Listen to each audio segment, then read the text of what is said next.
I think the pandemic helped me learn that we still have like this innate need for connection and human interaction.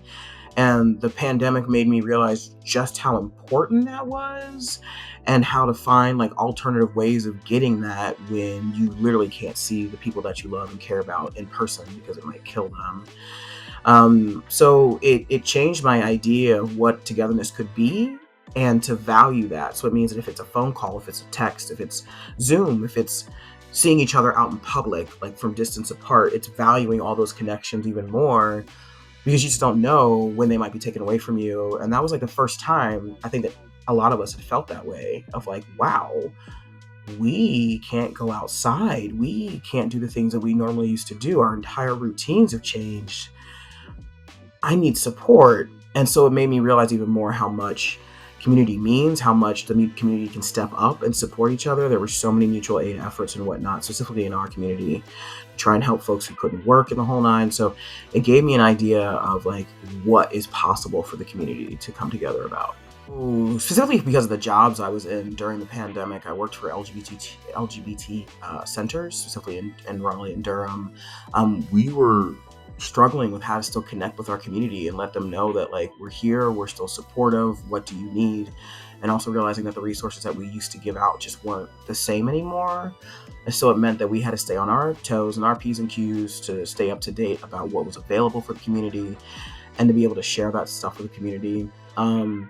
One challenging story I can think of, and this might seem a little silly to some, but we put on a Pride event every year, and we had to figure out how to do a virtual Pride that was still encompassing of Durham, was still encompassing of the values that we stand for as an organization, but was engaging. And because it could be virtual, it meant that we could invite people that we normally didn't. And so it was a challenge when trying to figure out the best way to make sure that we could provide a Pride that was safe and accessible while being virtual. And we learned a lot. We learned a lot from that experience in particular. Patience. Technology never works the way you want it to. And, you know, a lot of folks don't leave room for grace, and we need to start leaving room for grace and for things to not work the way that they need to, and to be able to kind of be like, all right, y'all, we tried, we're gonna move on. It is this sense of community. It is this sense of togetherness that we have the ability to do. It's this sense of, okay, the government's not supporting us the way that we need to be supported. How can we support each other? My friendships grew closer over the pandemic because these were my support systems, and I was able to carry that forward into less pandemic-y times. Because let's be real, the pandemic is still going on. It's our new normal. So I learned about the importance of community and the importance of valuing your friendships and valuing the people who invest in your life.